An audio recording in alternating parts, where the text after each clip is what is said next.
Hi, today we're going to take your basic pork chop and make it special with an easy version of a Cumberland sauce, which is basically red wine vinegar, mustard, some red currants, and onions. Follow me, let's get cooking. Okay, so first, I always start with an onion in just about anything I make. So we're gonna put some oil in the skillet, about 2 tablespoons. Spread that around and let it get hot over medium-high heat. And then we're going to saute the onions. The onions take about 5 minutes until they are fairly caramelized and translucent. So just keep an eye on them. You don't have to stir them constantly. And meanwhile, we'll go season the pork chops. Okay, so while the onions are caramelizing, I'm going to just put a little bit of rub on the pork chops. Basically, I'm going to sprinkle them with salt and a little this is toasted ground coriander. But you can use your own rub. This is just what I'm using. So do that to both sides, and then we'll go check the onions. Okay, these onions are nice and caramelized now, and I am going to take them out of the frying pan and into a pot where we're going to make the currant sauce. So some of them can stay in, but basically I am going to use this skillet now, which is nice and heated up, to do the pork chops. So 1 pork chop in and 2 pork chops in. I could fit 3 in here, but you don't want to crowd them. So we're going to leave these. These are pretty thick pork chops, so they are going to take a while to cook. Probably 15 minutes, I would say. But we'll come back and check them and see how it's going. Okay, it's been about 5-10 minutes, probably 5. I'm going to turn these.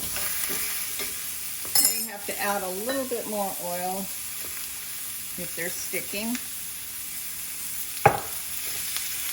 Meanwhile, let's make the red currant sauce, or the Cumberland sauce, as it were.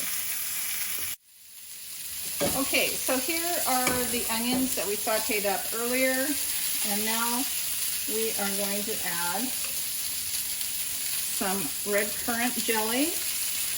Now, I have also used black currant jelly or gooseberry jelly or elderflower jelly.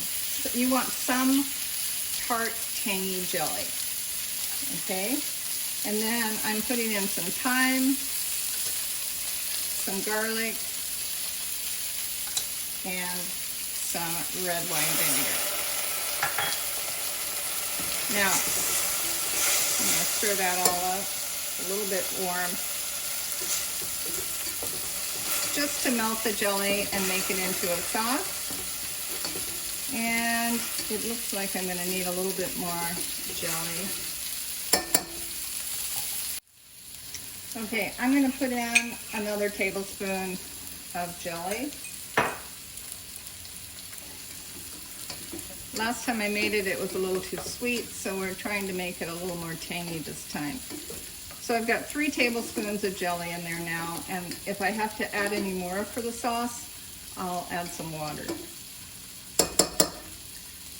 Oh, I forgot the mustard. This is Dijon mustard.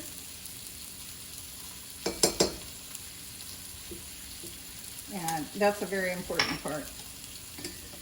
So, just a note on this Cumberland sauce. Cumberland, this type of sauce, which is a piquant sauce, it's a sweet and sour and tangy sauce, and it's typically used, practically always used, with meats of any sort, lamb, etc. Okay, time for a taste test. So the pork chop is done. I have 2 red currant sauces here. I'm calling them Cumberland sauces because that's what they're based on. They're a little bit easier than a normal Cumberland sauce, which was supposedly initiated in Germany and served with boar's head. Since I don't have any boar's head handy, I thought I'd do it with a pork chop. Basically, they're fruit sauces, which are really popular with meat, but they're made tangy with vinegar and mustard. This one used a whole cup of currant sauce. This one only used 4 tablespoons of currant jelly. This was a little sweet for Chris and I, so we tried it a little less sweet, but it's your preference. The classic would be the sweeter one with mustard and vinegar to tang it up. I'm going to try both. By the way, do not overcook your pork chops. There's no need to anymore. Pink inside is just fine. It used to be that there was a fear that you had to cook pork chops, and most of them were overdone. This is the more piquant one. And then this is the sweeter one over here.